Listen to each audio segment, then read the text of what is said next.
Good evening, everyone, and thank you for joining me for the first Conversations with Alan of 2026. I'm Alan Locher, and I'm the child of two Holocaust survivors. I created this series to foster honest conversations about the rising tide of anti-Semitism and hate, and the responsibility each of us carries to confront intolerance wherever it appears. These conversations are meant to challenge us, deepen understanding, and remind us that silence has consequences.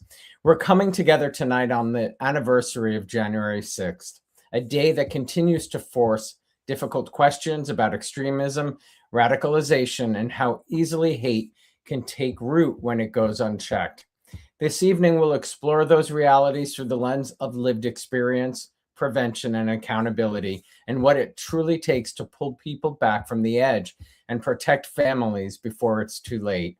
I'm honored to be joined by Arno Michaelis, an author, filmmaker, and former extremist who now works as an exit peer specialist with Parents for Peace, helping individuals disengage from violent ideologies and supporting their families through that process. I'm also joined by Dana Grueser, a mother, advocate, and a leader in the fight to protect children from online radicalization. Dana educates parents and youth serving professionals about the hidden dangers children face online, sharing her family's firsthand experience to expose critical gaps in our mental health and safety systems and to drive real change. This is not an easy conversation, but it is a necessary one and never more timely. Please help me welcome Dana Grueser and Arno Michaelis to Conversations with Alan. Thanks so much, Alan. Thank you so much for having me. Thank you. It's a pleasure to meet you both, and thank you just for doing the work that you're doing. Arno, let's start with you. You've spoken very openly about your past involvement in neo-Nazi ideology. Can you share a little about your story? What were your early entry points that pulled you in, and what made it difficult to leave at first?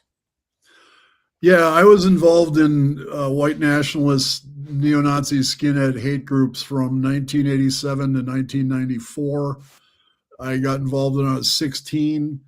And I always say there's never like a good reason for becoming a white nationalist. You're not going to hear a story where it's like, oh, I'm not surprised that guy became a white nationalist. But in my case, I was really just a violent, thrill-seeking, antisocial kid.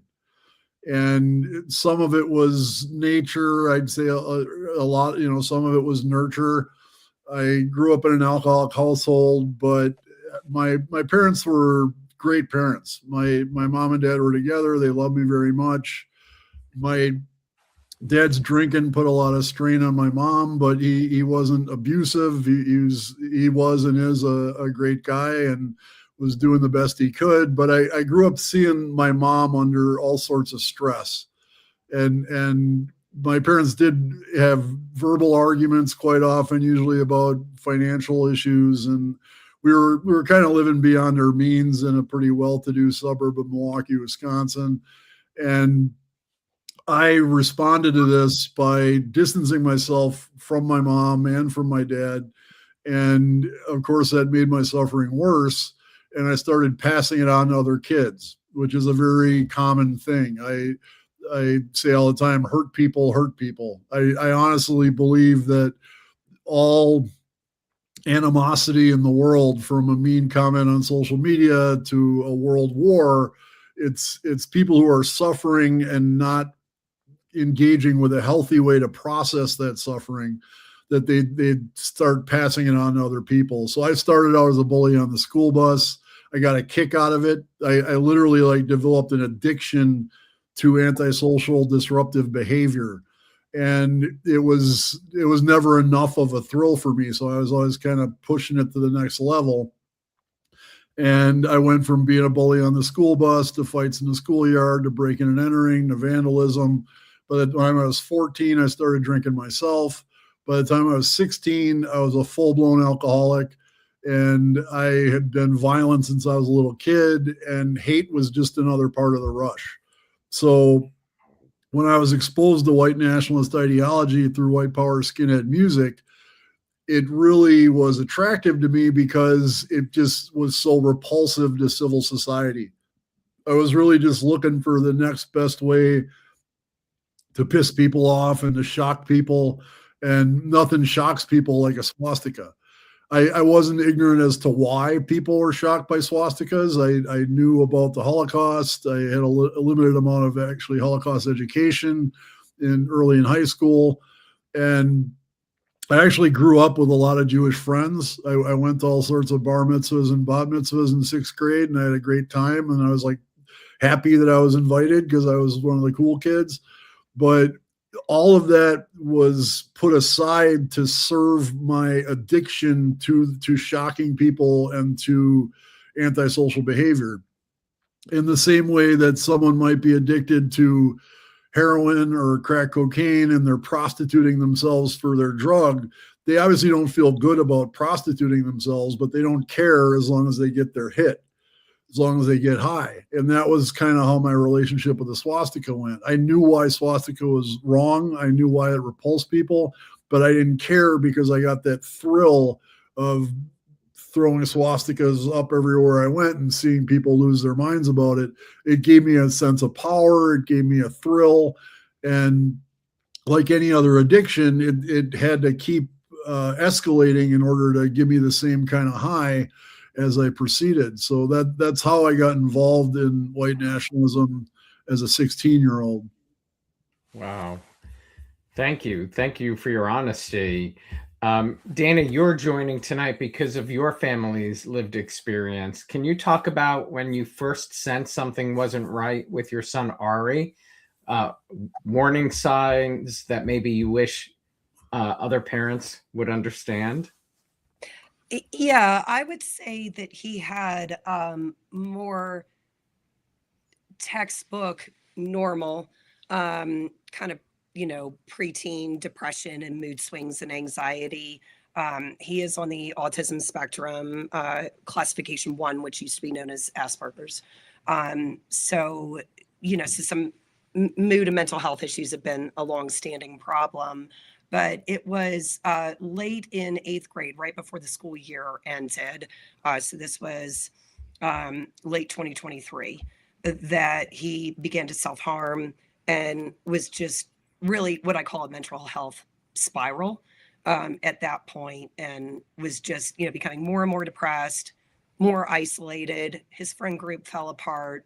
He had 2 breakups, his first 2 girlfriends, and his dad and I were separating at that time as well. And so it just kind of snowballed. And then in early in the school year, getting into fall of 2023, I had been reaching out for help from mental health professionals for months, beginning with the self-harm and asking, should he be getting more treatment?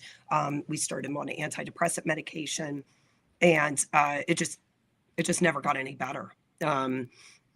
He was continuing to self-harm. The amount of self-harm and the intensity of it kept getting worse. And then he started saying some things that were concerning from a political perspective, things that sounded very off the wall, things that sounded very extremist.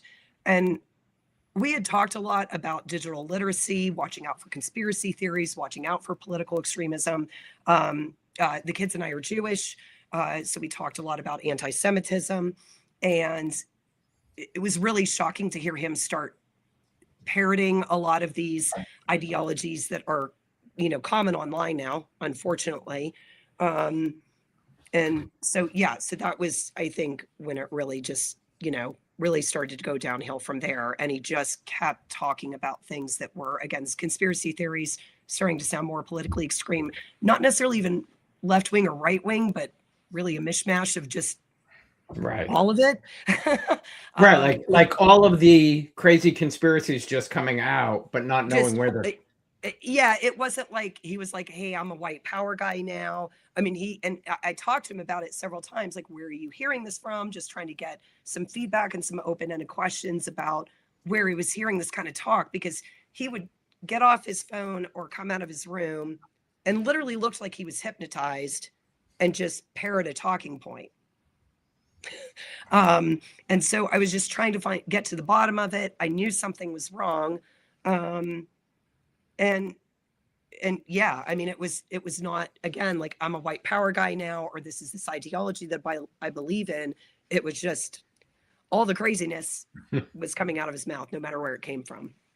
Well, thank God you were paying attention. I mean, that's got to be the most important thing, that a parent is paying attention to what their child is hearing, saying, Mm-hmm. learning, doing. But, you know, seriously, I mean, because I know it's not easy, you know, kids don't want to talk to their parents, you know, but it is so important to pay attention. Arno, what, you know, I mean, there was so much going on in your story of what led you down that path. How did you, you know, pull yourself up? Because you certainly have, and I don't know that every person finds their way. I mean, Ari and yourself thankfully have, but Yeah, so at Parents for Peace, where I'm an exit peer specialist, and this is how I know Dana and Ari. We treat hate as an addiction, and looking back at my life, that tracks. I'm, in addition to being a recovering hate addict, I'm also a recovering alcoholic. I quit drinking in 2004. Haven't had a drop since. It's been 22 years now, but I drank profusely for 20 years. So I'm very familiar with addiction in the conventional sense that most people understand it as far as alcohol goes. And if you go to any 12-step meeting, whether it's an AA meeting or an NA meeting, you're going to find a room full of people who are all there together because they're sick and tired of being sick and tired. And that's the quick answer as to what led me out of hate groups, was that I was exhausted from the process of hate addiction. It literally sucks the life out of you. And it was, I'm 55 years old now. I spent 7 years in the movement, as we called it. It was the most miserable 7 years of my life. I tried to kill myself twice by slitting my wrists. It could be argued that whole 7-year span was an ongoing suicide attempt because I had no regard for my safety. I didn't care if I lived or died. I regularly put myself in situations where I could get killed, and I kept doing it. And that just speaks to how miserable it is to live like that. The exhaustion came from all sorts of directions. I knew what I was doing was wrong. There were times when I had this inner voice, sometimes as I'm hitting someone, saying like, why are you doing this? What the hell's wrong with you? This person you don't even know who this person is. Why are you attacking them? And I didn't have the courage to even acknowledge that voice, much less answer it. And so I had to keep suppressing this inner knowledge that I was wrong and what I was doing was wrong. That took a ton of energy. That itself was exhausting. I grew up a huge, and to this day, I'm a big TV, film, sports, and music geek. I love all those things. I loved them as a kid. But when you're a white nationalist, incidentally, the same as if you're an Islamist or a jihadist, that is the exact same dynamic. All of those things, this pop culture that most people take for granted, is seen as Zionist propaganda to numb the minds of white people to make them easier to oppress. So I could no longer root for the Green Bay Packers because doing so would make me complicit in the destruction of the white race. I had to sneak around on Sundays to watch. I'm from Wisconsin. I'm a lifelong Packer fan. Next week we show the Bears what's up. That was exhausting, and I felt stupid because of it. There were other pop culture elements that also kind of drove home how futile and wrong my beliefs were. And quite often I talk about Seinfeld because the Seinfeld TV show was a big part of my turnaround. I love the show, and it made anti-Semitism seem as stupid as it is, because how could you have so much joy from the creative genius of not only Jerry, but Larry David and all sorts of other Jewish people. And then say that Jews are everything wrong with the world is Jews' fault. But especially since Rob Reiner passed, I really got to make the point that I was in a white power skinhead band, and our band was very popular. I was the lead vocal. I screamed really loud. I got crazy on stage. We had sold 20,000 records by the mid 90s. That's like a platinum record in white power music business.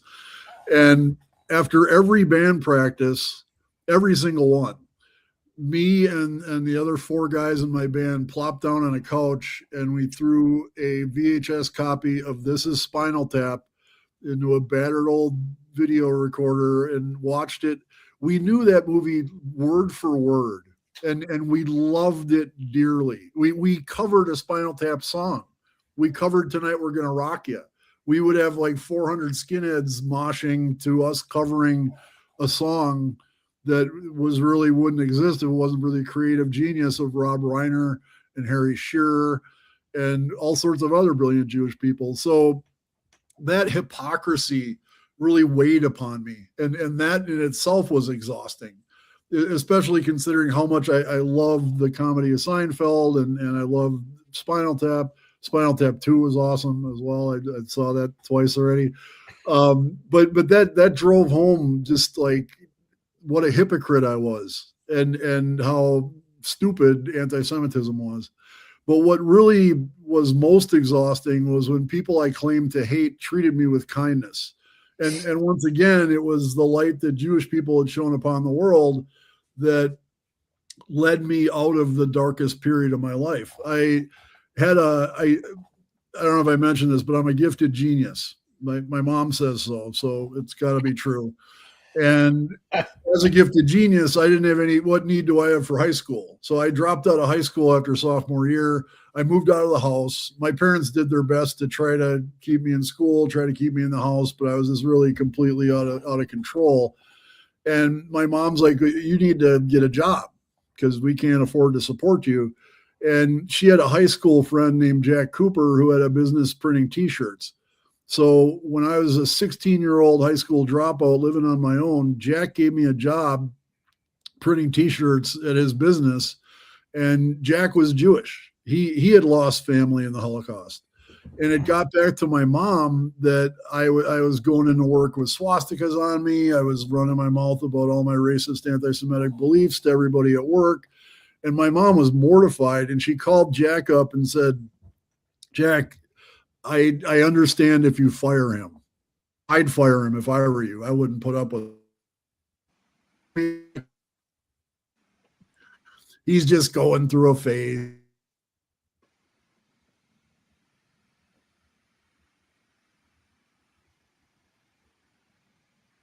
Did we lose him? I think maybe. That's it. Yeah, he froze there for a second. That is so incredibly powerful. I have never heard it described as hate addiction. My son's experience was a little different because he was parroting a lot of this ideology, but really he was more internalizing. So with the self-harm and the depression and then eventually feeling suicidal, and what he was really became addicted to was actually this ultra-violent content put out by these nihilistic violent extremist groups like 764 and the first. And what is 7-6? Is it just a group of violent?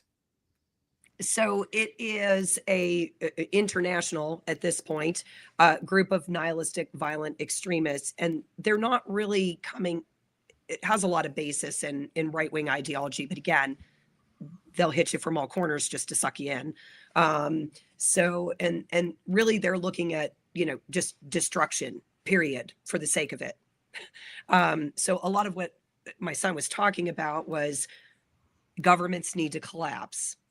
We have to have our anarchy to right the ways of the world. Blood will be shed. That's just part of the deal. I mean, just the last week before he was hospitalized, he was really going off on this, and it was really frightening.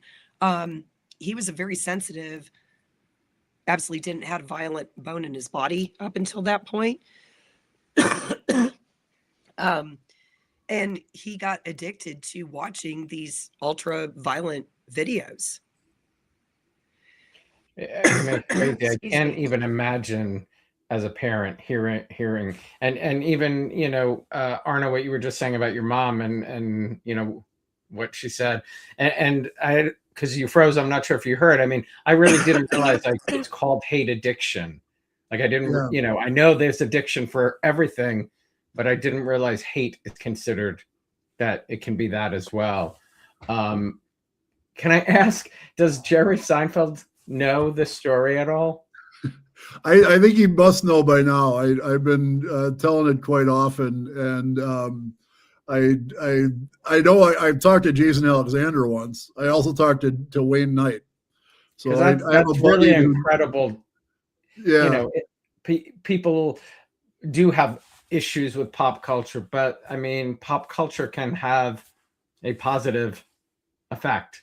Oh, absolutely. I think we all need to just kind of get back to pop culture and just have fun and laugh and enjoy ourselves and enjoy each other and just kind of tone things down a little bit. Everybody's just so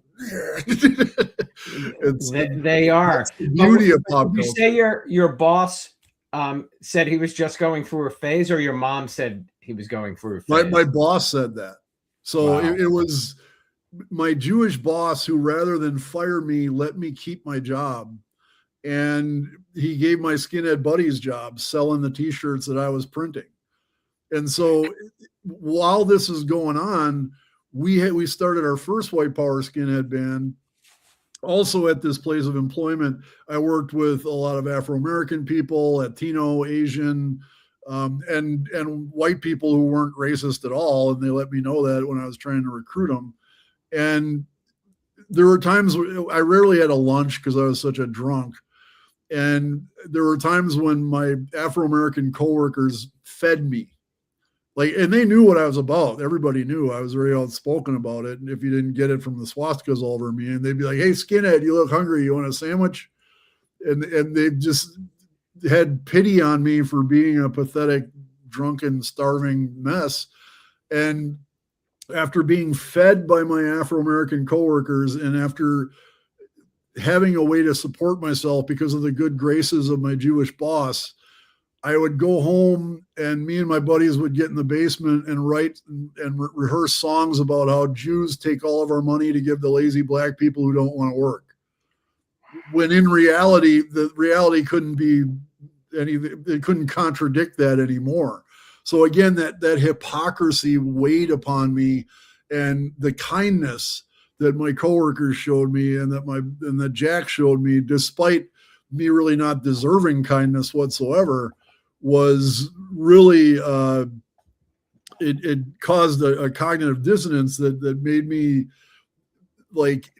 examine that exhaustion all the more, and finally brought me to a point. It took 7 years.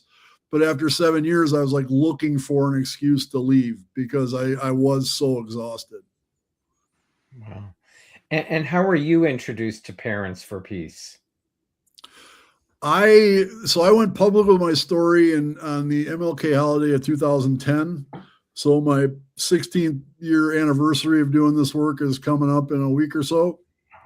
And in 2016, the executive director of Parents for Peace, Miriam Nadri Churchill, reached out to me. That was kind of when she came on at the organization.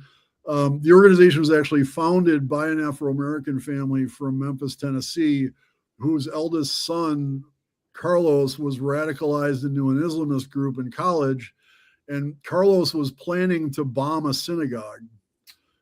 Fortunately, the logistics of that fell through, but unfortunately, his plan B was to go shoot up a U.S. Army recruiting station where he murdered a U.S. Army service member. And Carlos's father, Melvin, who passed away last year, and may his memory be a blessing. Everything we do is carrying forward his his idea of being a resource to families whose children are going through radicalization. And Carlos's sister, Monica, they were really the ones who conceived the idea of we're going to start an organization that's going to be the resource we wish we had when we first noticed Carlos falling under the influence of these ideologies.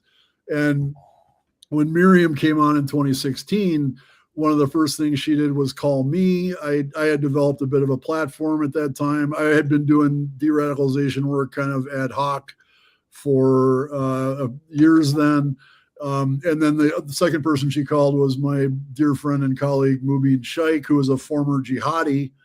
And the two of us really worked with Miriam to get the first version of the helpline that Dana later called operational. And now we have a staff of about 10, 13 people, all of whom are just unbelievable colleagues and human beings who just do absolutely incredible work. And last year, I think we helped 190. We did 190 cases. We helped 85 individuals of concern. If in Parents for Peace, if we can't work directly with the individual of concern, which is often the case, they don't want to talk to us, we'll coach the families regarding ways to create an environment most conducive to lead that person to a better place. Fortunately, in Dana's case, Ari was willing to talk with me, and I've done more cases than I can count at this point, but Ari was honestly one of my favorites I've ever worked with. He's a really awesome kid. He's just super smart and super funny and really creative and just a light unto the world. And I'm grateful for all the time that I got to spend with Ari, and every day I'm grateful that he's on a healthy path, and grateful to be in touch with Dana, and really in awe of her courage and determination to share her story. And just as the work that I do is to hopefully divert kids and adults from making the mistakes I made that led me into white nationalism, the work that Dana's doing and her storytelling now is raising so much awareness amongst parents to really pay attention of what their kids are doing. I mean, I can't even imagine how much that must be doing that. Dana, talk about, first of all, how did you hear about Parents for Peace that led you to that phone call, and how hard was that phone call? Or was it easy? Because I could see it being both of those things at the same time. So I had, been raising alarm bells as Ari was spiraling, and we had a mental health team in place. He had a therapist, eventually a psychiatrist as well, and there just didn't seem to be an understanding of the impact that his online activity may be having on his mental health, and also that he was engaging in extreme content. So I had been checking his phone. I had parental controls set up. I was very strict about screen time. You can't have your phone at the table. You can't have your phone in your bedroom. You're not allowed to have social media. And unfortunately, Gen Z kids are smarter than their Gen X parents, and they can figure out a way all around that in about 5 minutes. So I was spot checking his phone, but I could just tell by the things he was saying that something wasn't adding up. I mentioned it to his mental health team multiple times, and that I had also caught him. I didn't know that he was bypassing his controls, but that I had found he had spent more screen time than he was allowed. And it was just like, kids these days, that's all they do. They're all online too much. Boys especially are exposed to a lot of extreme content, and there's just nothing we can do about it. And this was the message I got for about 6 months. And about a month before my son was hospitalized, eventually, I told his therapist that I was watching him commit suicide in slow motion, and that something had to be done. And still, it was, this is just the way kids are now. They're all depressed. They're all anxious. They're all harming themselves. They're all online too much.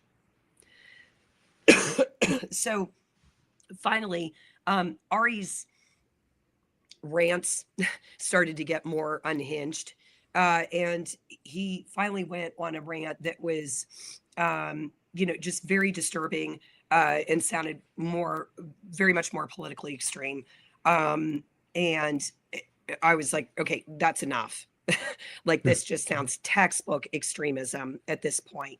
And so and I also found out that he had downloaded TikTok and Reddit and all these other apps on his phone. So the phone went away.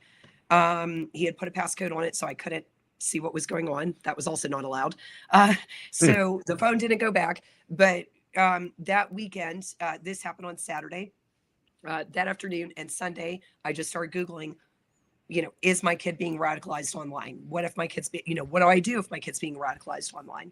And I found the Parents for Peace website and found their number, and I called and left a message or emailed, or I can't remember which, and was basically called right back next business day. Wow. And talk about, I mean, you don't have to get personal, but, I don't know if you spoke to Arno right away, but how did they help you, basically? So, so I finally talked to somebody who knew what I was talking about. It was, in a way, and not getting that ridiculous line that the mental health professionals. Right. And I don't want to disparage mental health professionals by saying that, because without the proper mental health care, Ari wouldn't be here. But I think that there is just too much, this is all inevitable, that gets put out there. And I it's not inevitable that all our kids are just going to be fed extreme content and watch ultra violent content and be like this with their phone all day long. My kid he's a senior or junior in high school. He's got a flip phone and he's the happiest he's ever been. So there you go. But I finally, an intake specialist called me that following business day, got some preliminary information from me and was, just really helpful. And we're going to put wheels in motion and get you some help now.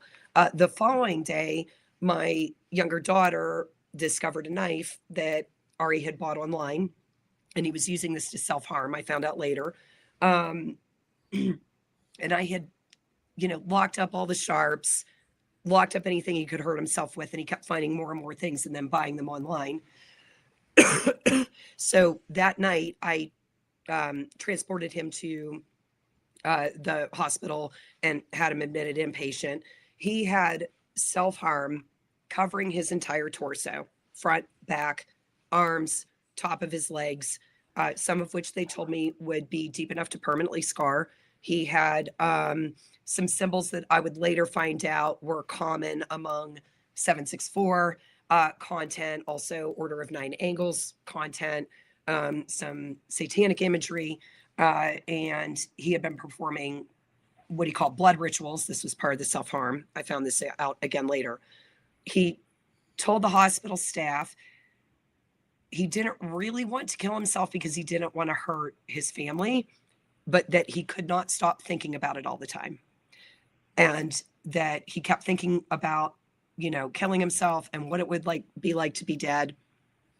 And he couldn't trust himself to keep himself safe. So he didn't want to go home.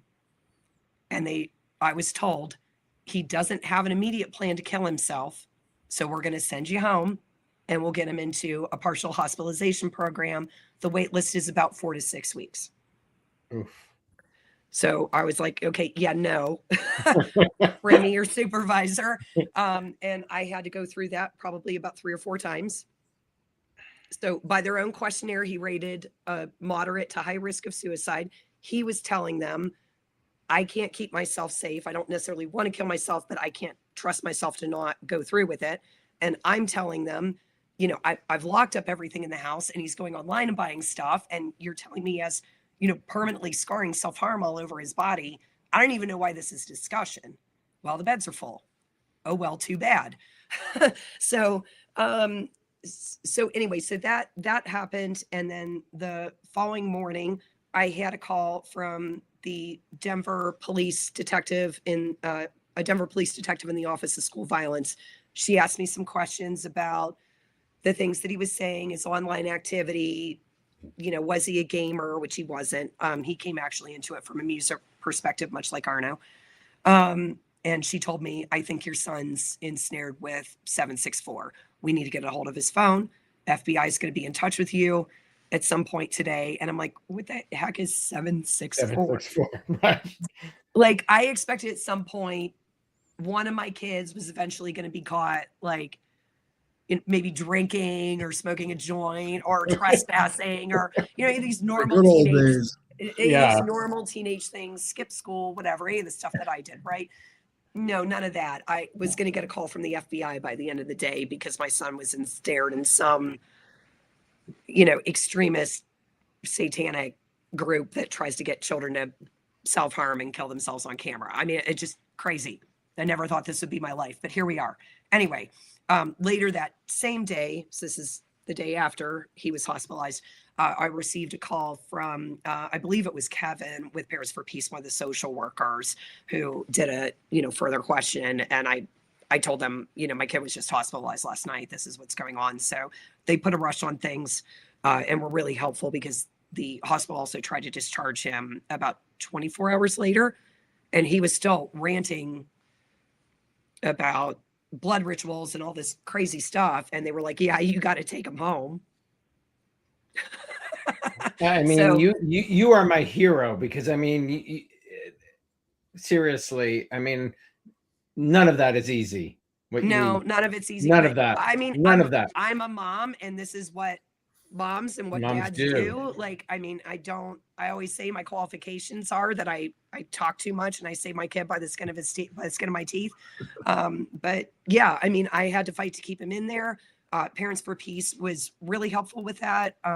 We had to make the decision to take him out of there after about 10 days. It was recommended by Parents for Peace and law enforcement that he stay somewhere for 30 to 60 at minimum. But unfortunately, the place that he was at just was not equipped to deal with this, online addiction to extremism and ultra-violent content. They had no idea how to deal with it. So I basically took my house down to hospital level of safety. All the blinds came off the windows. There'd be no cords, electrical cords locked away. I mean, his room was down to a bed. He had to sleep on my floor for maybe about a week, just to make sure he wouldn't get up in the middle of the night and try to find something and harm himself. He was on complete digital detox for about 90 days. Obviously, his smartphone didn't come back. I felt mostly comfortable taking him home, though, because 2 days before I took him home, there was parent visitation, and I came in to see him, and he looked and sounded more like his old self. And he said to me, he was like, I don't know what in the hell just happened to me, but I never want a phone again. I never want to be online again. Just like, this is the best thing that's ever happened to my mental health. I'm good if you do, because he was really mad when I first took his phone away. And the FBI still had it at that point as well. But yeah, he just, he just started to come down a little bit. He wasn't altogether okay, but he was very committed to doing the work. He told me, he was like, I think being here is actually worse for my mental health. And I want a chance to come home, and I want a chance to, put myself back together and do the work in therapy, et cetera, that I need to do. So I explained to him about Parents for Peace and how they were helping. And he would be, speaking with an exit specialist at that point. He would have to go to a partial hospitalization program, which is basically, instead of going to school, he went to therapy all day. So for about 6-7 hours a day. And that he would not be allowed to get online. He would not be allowed to even watch TV.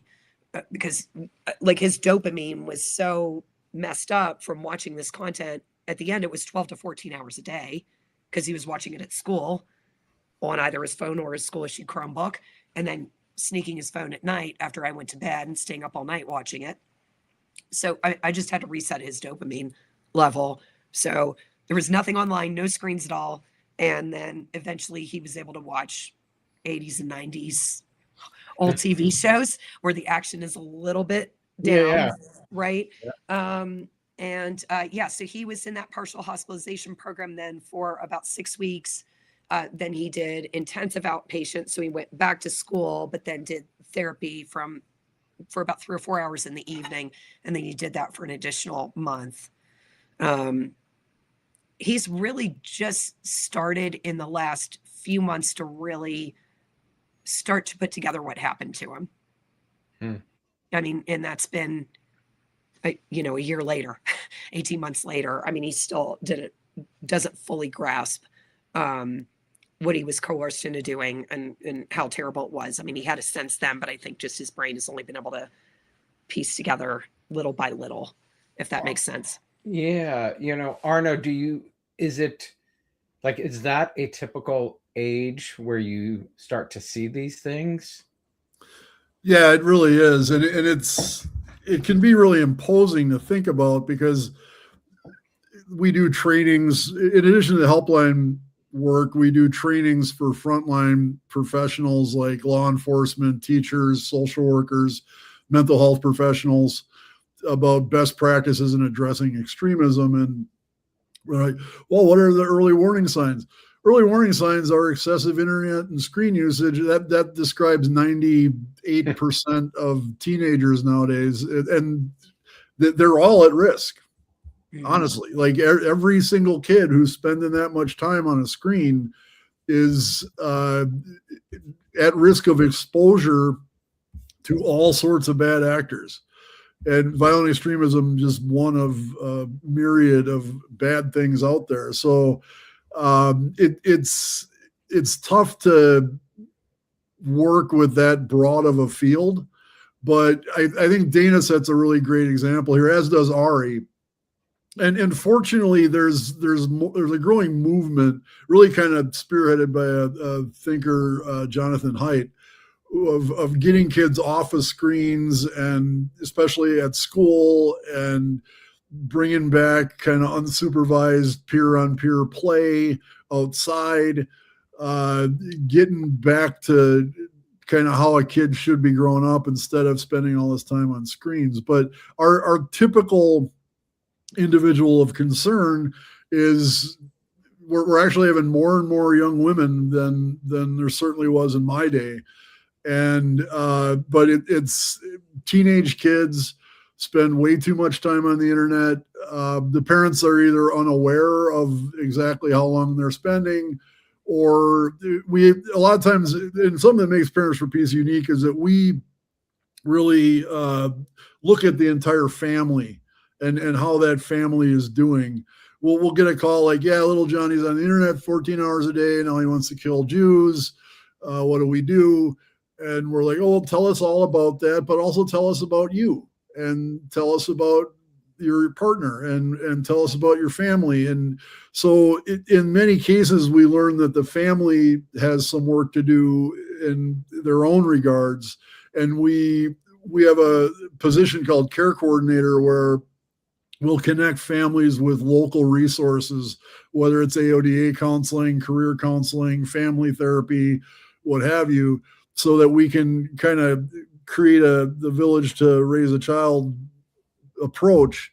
But the sad fact is nowadays is that most teenagers are at risk, and just the way our culture is putting them in that danger. So I think it's so important for parents to follow Dana's example and really take control of the screen use.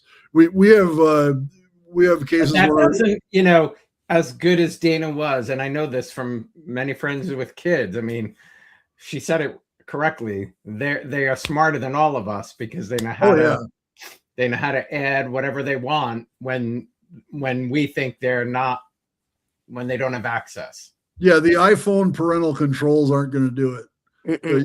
Putting parental controls on your Wi-Fi router isn't going to do it. They can bounce around that really quickly. And the great news is that Ari is at the vanguard of kids who are realizing that life is so much better when you're not spending it mired in a smartphone, when you're actually living life and experiencing it in person, it's something that sadly many kids are completely foreign to nowadays. So I think it's important to introduce that. And again, parents need to take control. We've had parents who are like, I can't turn off the internet, he'll freak out. I'm like, well, if you care about him living, like that's Yeah. how serious this is. Like, That's more important. Right. You know, Arno, thinking of your experience and, you know, how long ago it is,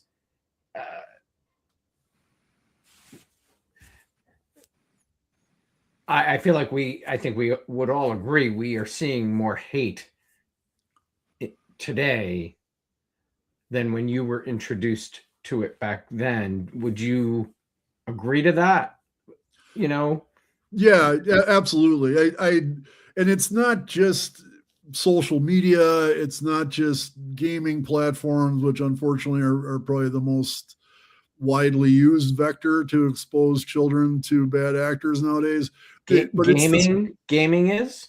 Oh yeah, Roblox is a hot mess. Ari's first exposure to violent content was on Roblox when he was 9. Yep. I don't even know what that is. But it's something you'd think of. I love Legos as a kid. Roblox is basically a Lego. You build stuff out of blocks. But digitally. You can like put your own images on these blocks, and these kids will put swastikas on their blocks, and the platform is scrambling to try to address this. They certainly haven't solved the problem, but that's just one example of many platforms. To me, it's not a particular platform. It's just the screens themselves. Right. Because the most formative time for a human being is like birth to 2 years old.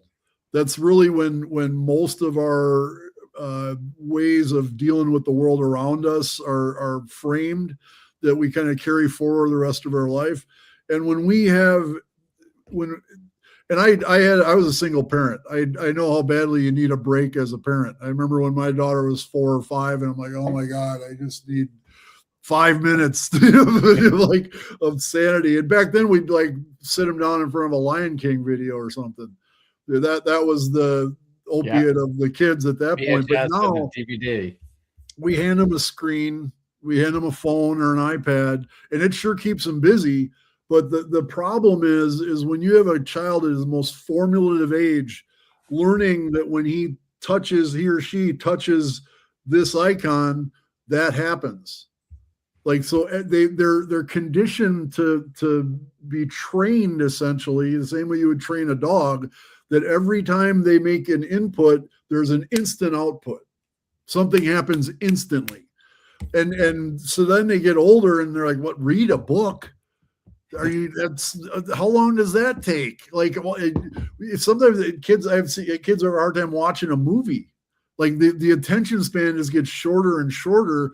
And what this leads to, and we've actually had recent intakes like this, 18, 17-year-old kids who are not just mad, they're outraged that they're not rich yet. They think they should be rich at age 18. They should be rich. They should have all kinds of hot girls crawling all over them. And because they don't, it must be the Jews' fault. But I think this really, it comes back to the conditioning of screens when kids are raised on them. It really affects their development in a really horrible way, and it makes them expect the whole world to act like a screen does. And when it doesn't, they get really upset, and to the point of mass casualty violence in a worst case scenario, or self-harm, all sorts of other things. So just this awareness of how screens affect children, I think, is really important. Absolutely. Yeah, sorry, I have something I want to add to that too. Yeah. I mean, Ari didn't start out looking for videos about, extremist left wing or right wing things or ultra-violent videos or any of that. Again, his first exposure was Roblox, which I thought was an innocent kid game. It was the first and last time he ever played that game at 9 years old. And then I had some qualms about him getting his first smartphone in middle school. My kids went to Montessori school. I read Lenore Skenasi's Let Grow, from Let Grow, the foundation, Free Range Kids. So my kids were outside riding bikes, doing all the things. I didn't make them drink out of the hose. They were allowed to come in and get water, but it was hard for them because a lot of the other parents would not allow their kids to go outside because the man in the white van might be around the corner. Well, the man in the white van is online. I mean, Right. literally. And Wow. the neighborhood I live in, I'm in Denver, but it's a neighborhood that is picture perfect for kids to just run around and do whatever they want. There are pocket parks everywhere. There are bike paths that are completely off the street. My nephews live there. Okay. My nephews are in Yeah. Denver. Yeah. So it's really the perfect place for them, my particular neighborhood, especially for them to be able to do these things. So I think the fact that my kids were raised that way helped Ari bounce back faster. But a lot of this content, the less violent stuff was just being served up in the algorithm. And the way the algorithm works is the more angry you are, the more depressed you are, the more time you'll spend online. So they're not going to serve up videos of puppies and kittens and things that make you happy, right? They're going to tell me as a middle-aged woman, I get told that I need to do something about my face. And, boys are feeling disconnected. So they get told you can find belonging with these terrible people. Girls are told that they need to be anorexic to be acceptable, right? Mhm. It's just the worst of it just keeps getting served up to you, and it gets worse and worse and worse. Again, he didn't search this stuff out at first. It was served up to him. Then he started looking for more things.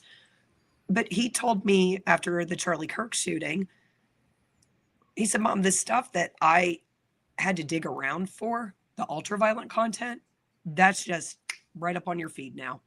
It's worse than it ever was. And all the kids are looking at it all the time. So they're getting desensitized to violence. I mean, sadly, I happen to open, first of all, I was not familiar with who Charlie was when it happened. Mm-hmm. But that day, somebody sent a message that something happened to that young man. Mm-hmm. And I opened my phone and I actually saw that and was shocked that I saw that right on, that it was playing there. That should never be playing anywhere for anybody to see. My son's band started a TikTok and an Instagram, and they didn't start it for almost a year after they formed. They just started recently because they need to promote their shows. They're hardly on it, which is fantastic. But when they signed up for the TikTok account, the first 5 For You videos was a crowd getting tear gassed, police brutality, a terrible car wreck, and 2 guys beating the crap out of each other. They hadn't posted a video. They hadn't been on for more than enough to just, I'm signing up. That was the first 5 videos that were up, were things that were violent. It's insane. I mean, I hope you use that white van story when you go out and speak, because I think that is really powerful. I do. Scared of the power. We're scared of that.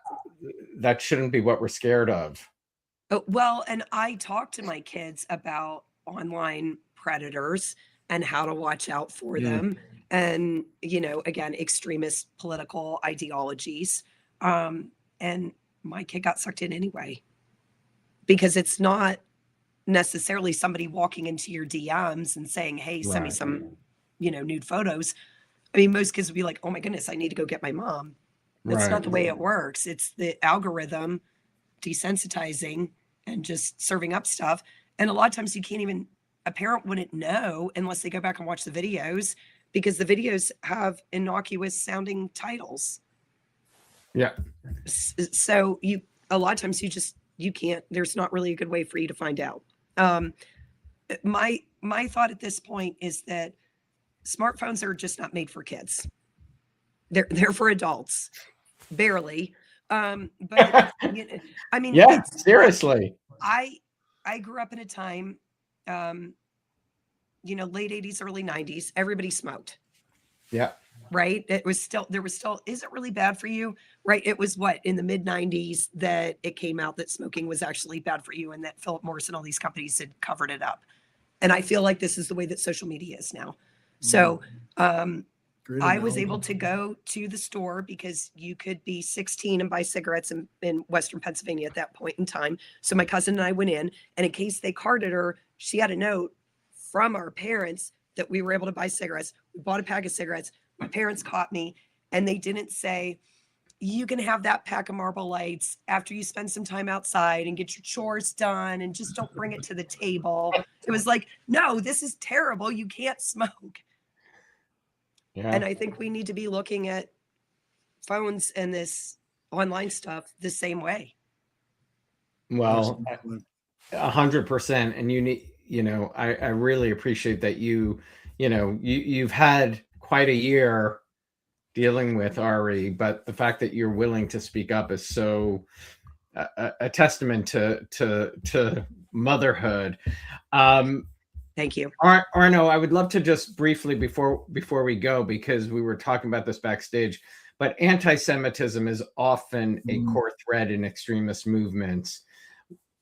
From your experience, why is anti-Semitism such a powerful gateway into all of that, into the hate-based ideologies?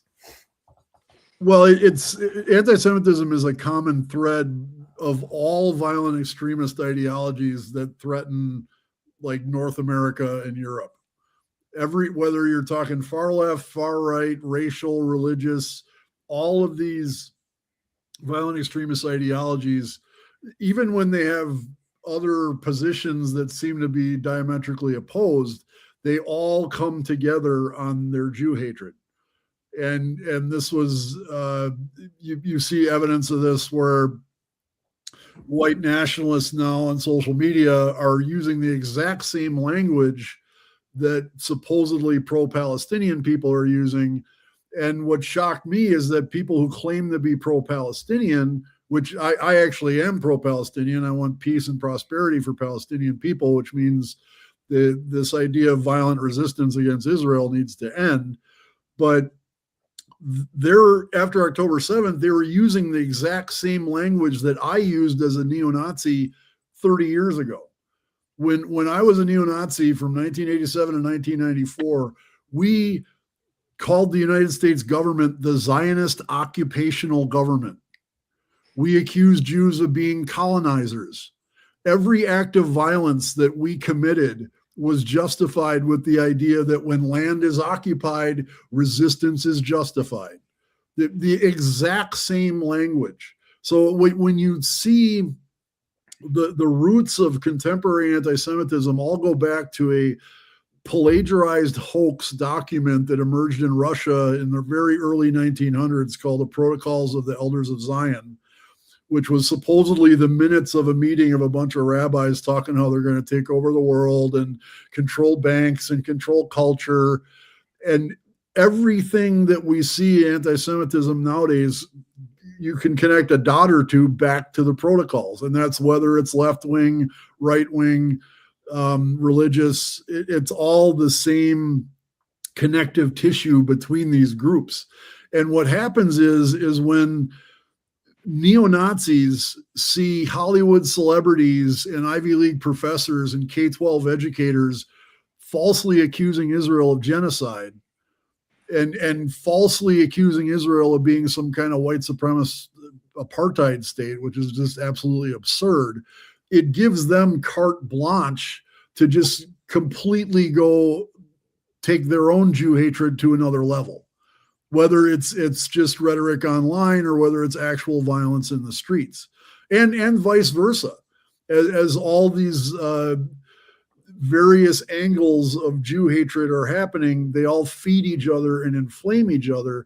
And this, first and foremost, is a problem, obviously, because it harms Jewish people. And we as a civil society should be very concerned about violence and hatred against Jewish people because they don't deserve it, plain and simple.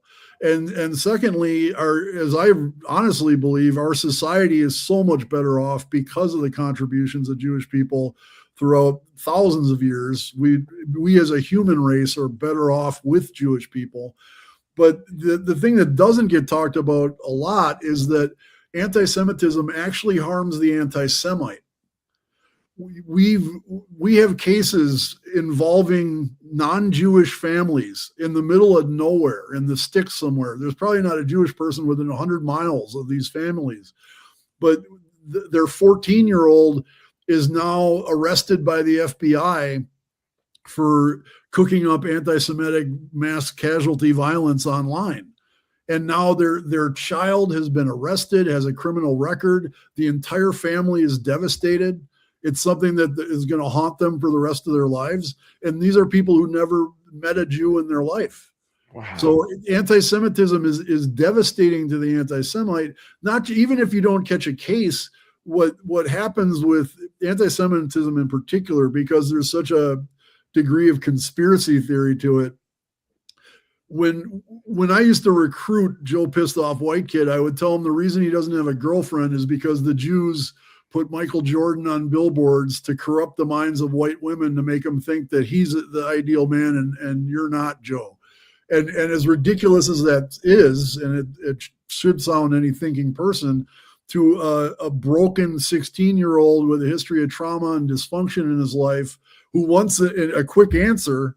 Joe doesn't want to be told like, hey, Joe, you got to start taking a shower once in a while, quit drinking all the time, maybe get in the gym and work out, go study, like make yourself into someone that someone would be attracted to. That's hard. That's hard to do. The easy answer is to blame it all on Jews. And what happens is very insidious, because when you blame your problems on Jews, you're basically casting away your own agency to really solve those problems. So the problems get worse and worse, which means the best case scenario for an anti-Semite is leading a miserable failure of a bitter, loveless life where nothing works out for them. No relationships work, no career is going to work, nothing is going to work when you spend so much time hating Jews. And that's another angle I take as well, just to be like, ask somebody, think about how much time every day you're thinking about Jews and what you think. Like you said, probably don't know.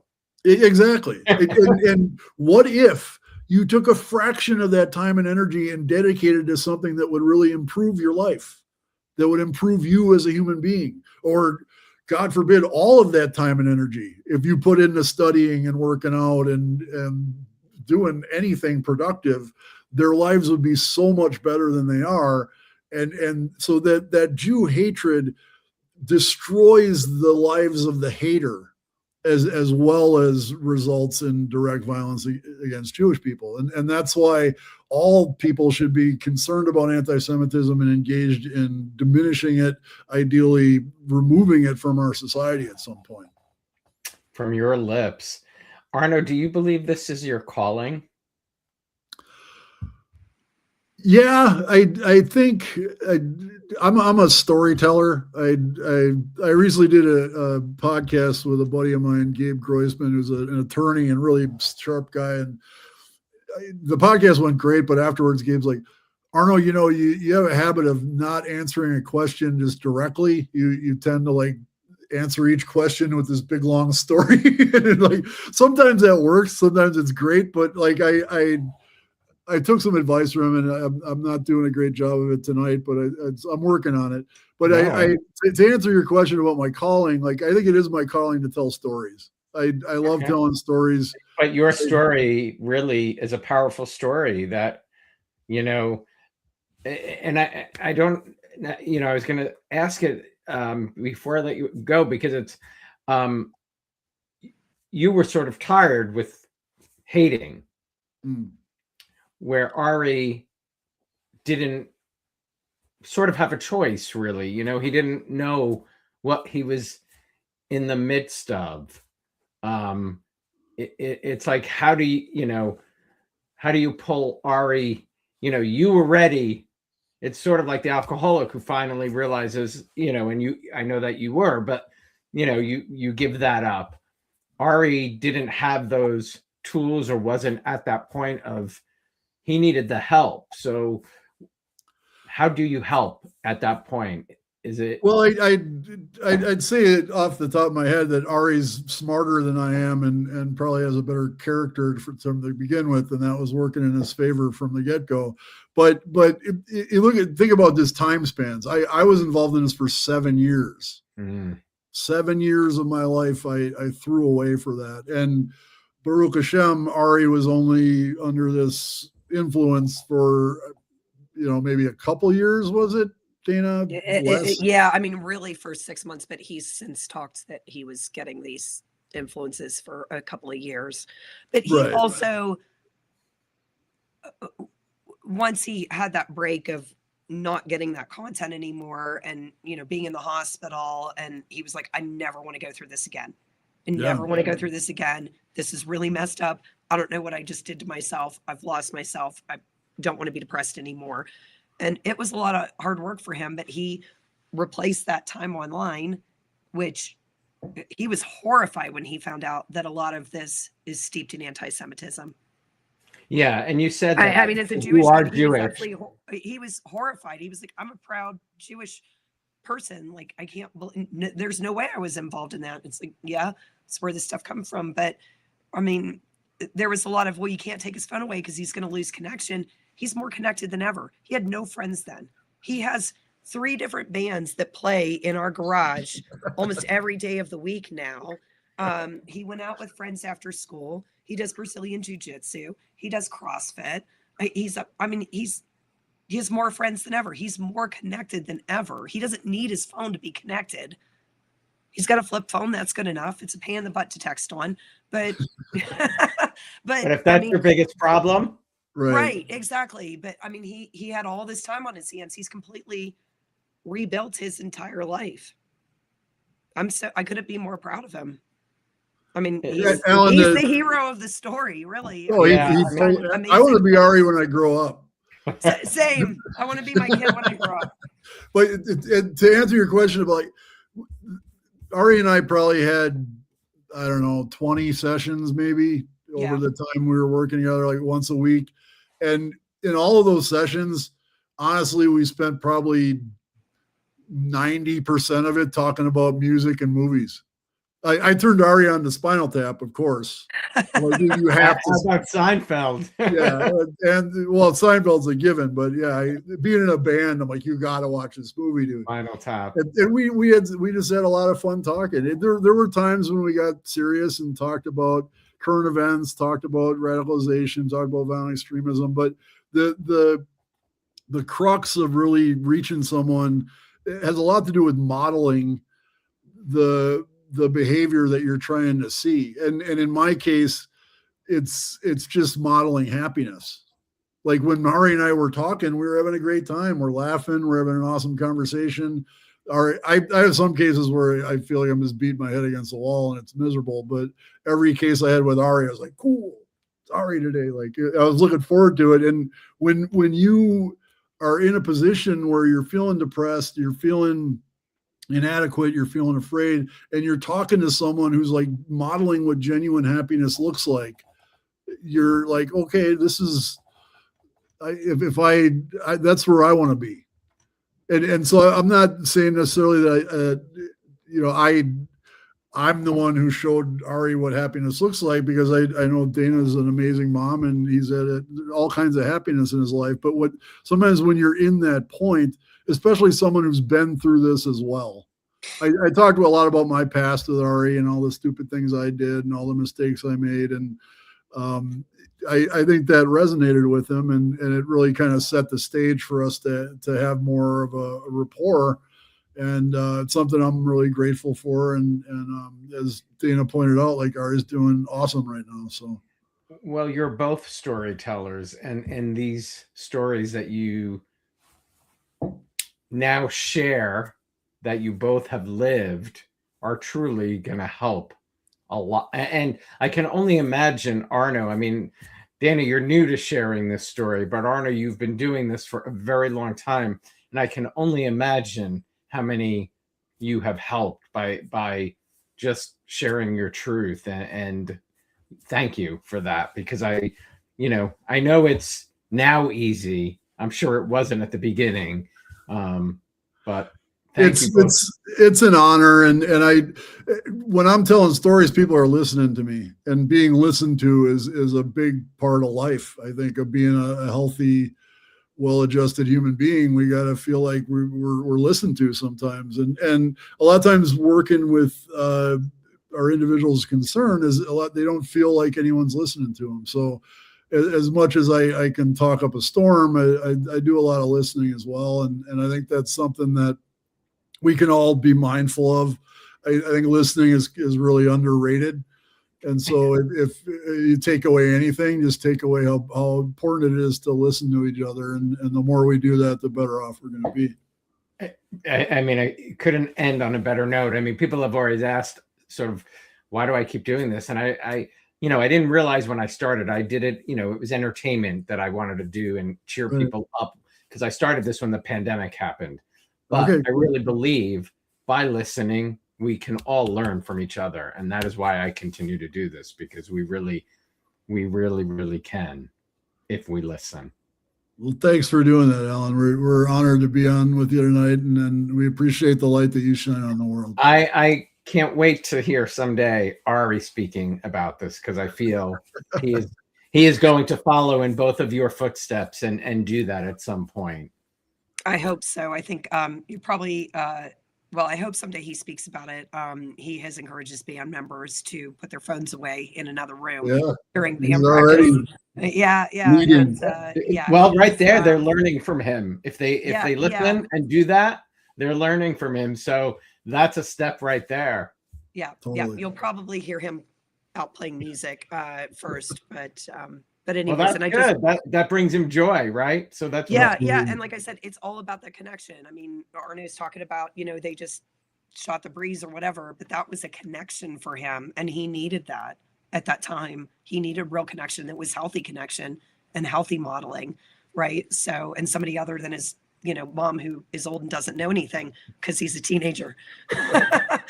Well, none of us kids wanted to listen to our mom. You as well. Mom said don't smoke. I'm sure you still smoked. Yeah, for quite a while.